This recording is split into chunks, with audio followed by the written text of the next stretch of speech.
Masih bersama saya Rahel Japar dan kembali kami sampaikan berita Mataram hari ini.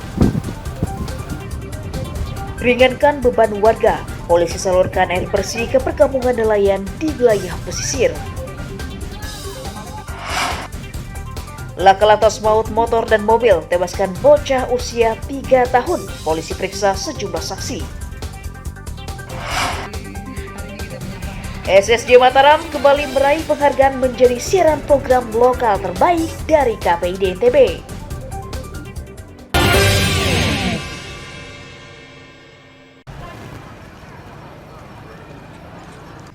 Harga beras di sejumlah pasar tradisional di Kabupaten Lombok Tengah terus merangkak naik sejak 3 pekan lalu. Di Pasar Renteng Praya misalnya, beras premium dijual pedagang Rp15.000, naik Rp4.500 dari harga normal. Sementara beras medium dijual Rp14.000 per kilogram, dari harga awal Rp10.000 per kilogramnya. Terbatasnya pasokan beras dari distributor dan minimnya stok dari petani diduga memicu kenaikan harga beras di pasaran. Karena tidak ingin merugi, pedagang terpaksa mengurangi stok dagangan hingga 50%. 13.000. Untuk yang medium atau yang premium itu? Itu yang premium. Kalau dijual di sini berapa? Kenapa? Kalau dijual di sini berapa? Di sini kita nggak bisa ngambil banyak patokan harga karena udah mahal sekali, jadi kita nggak mau memberatkan. Nah, itu cukup dari Rp500. Kadang kalau memang susah sekali Rp300 dalam per kilonya. Berapa lagi dijual ini? 500. Kita sudah ada. Yang posisi mengangkat melambung kan? Melambung, ya? Iya. Kisaran berapa sekarang? Kalau tergantung beras, ada tingkat-tingkatan kan? Ada yang harga 14, ada kalau yang bagus 14 sih kalau sekarang posisi di Lombok Tengah. 14 ya? Iya, kalau yang di 13, 14. Itu yang 14 sudah kualitas Iya, super? kualitas super. Ada keluhan dari pembeli enggak, Pak? Oh, mahal. Iya, sementara ini Mbak, memang ada keluhan sih, tapi mau tidak mau dia kan memaklumi sebagai anu kan.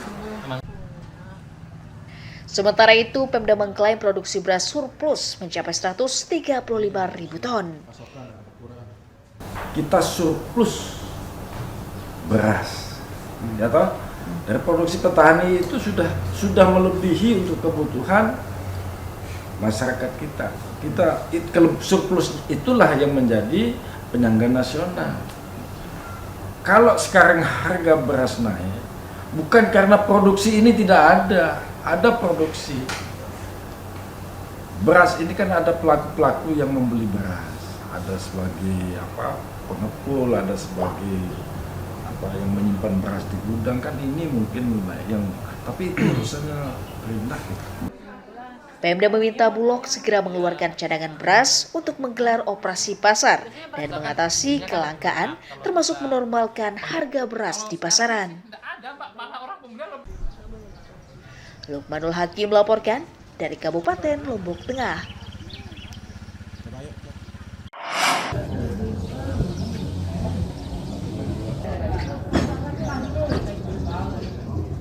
Ribuan ton beras disalurkan Bulog dan pemerintah Kabupaten Lombok Timur kepada ratusan ribu keluarga penerima manfaat di seluruh kecamatan pada Senin pagi. Bulog mendistribusikan 4.350 ton kepada 104.578 keluarga kurang mampu yang ada di seluruh kecamatan. Bantuan beras diberikan kepada warga selama 3 bulan, mulai bulan September, Oktober hingga November 2023. Masing-masing keluarga akan menerima bantuan beras 30 kg dan akan dibagikan setiap bulannya sebanyak 10 kg. Dengan launching ini, maka masyarakat kita menerima beras. Pasti ada dampaknya. Karena apa? Di samping launching ini kita lakukan, ada juga upaya-upaya lain. Kita berkolaborasi dengan Bulog melaksanakan pasar beras operasi pasar beras murah. Di semua kecamatan sudah dilakukan dan dampaknya kan ya signifikan. Stok kami sekarang ada 37.000. Ini cukup untuk sampai panen berikutnya yang kita perkirakan bulan Maret tahun 2024. Itu cukup. Kalau yang disalurkan ini berapa ini? Kalau yang disalurkan untuk provinsi ya. Kalau untuk provinsi ini sejumlah 6.027 ton.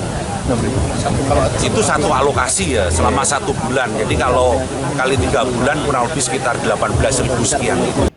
Pemda juga akan menggelar operasi pasar di seluruh pasar tradisional di Kabupaten Lombok Timur untuk menormalkan harga beras yang semakin mahal dan membebani masyarakat. Muhtadun melaporkan dari Kabupaten Lombok Timur.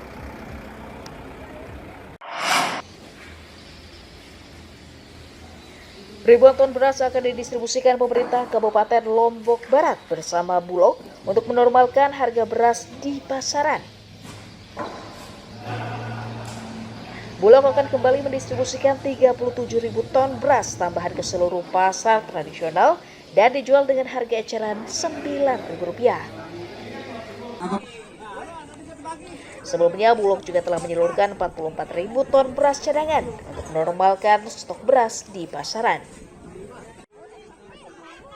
Tambahan beras ini diharapkan mampu memenuhi kebutuhan konsumsi warga yang mencapai 84.000 ton per tahun.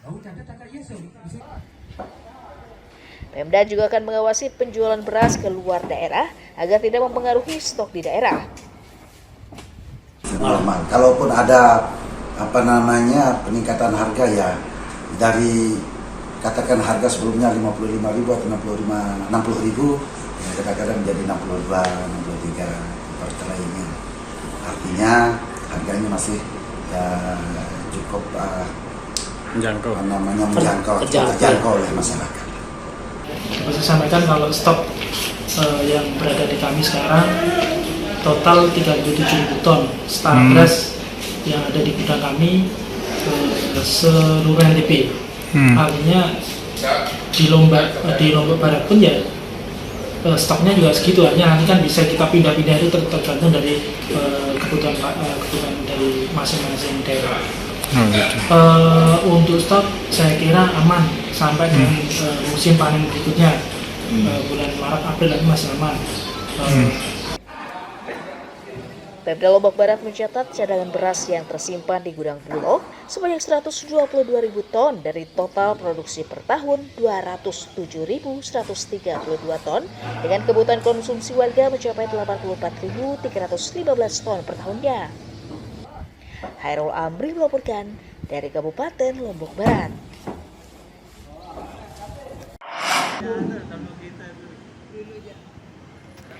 Belasan ribu formasi pegawai kontrak pemerintah akan kembali dibuka pemerintah daerah Nusa Tenggara Barat untuk mengisi kekosongan jabatan. Badan Kepegawaian Daerah mencatat lowongan P3K tahun 2023 sebanyak 12.948 formasi, meliputi tenaga guru, tenaga kesehatan, dan tenaga teknis. Pada tahun ini, P3K akan merekrut lebih banyak tenaga guru yang mencapai 6.948 sesuai kebutuhan tenaga pengajar di seluruh kabupaten kota yang harus segera dipenuhi. Pembukaan pendaftaran akan dilakukan mulai 16 September hingga 30 September 2023 yang dilakukan serentak di 10 kabupaten kota. Sementara itu, untuk formasi pelamar lingkup Provinsi NTB akan dilakukan tes terpusat di kantor Badan Kepegawaian Daerah NTB. Ya, maksud saya tips untuk bisa lolos di administrasi atau apanya? Nah, nanti mereka harus banyak mencari informasi dari tim Panselnas, karena kita di daerah tidak punya kewenangan begitu. Dari Panselnas ya sering buka situs SSJAN aja. Syarat-syarat tesnya nggak harus pakai, biasanya dulu kan pakai masker, harus pakai masker atau apa? Oh enggak, kan sudah dicabut. Nah, itu enggak. Cuma sekarang bedanya semua tesnya digabung di titik lokasi yang satu. Sesuai kebijakan pemerintah pusat, tahapan program pendaftaran hingga pengumuman hasil seleksi CPNS dan P3K akan dimulai pertengahan bulan September 2023 hingga bulan Februari 2024. Emi Kusuma melaporkan dari Kota Mataram.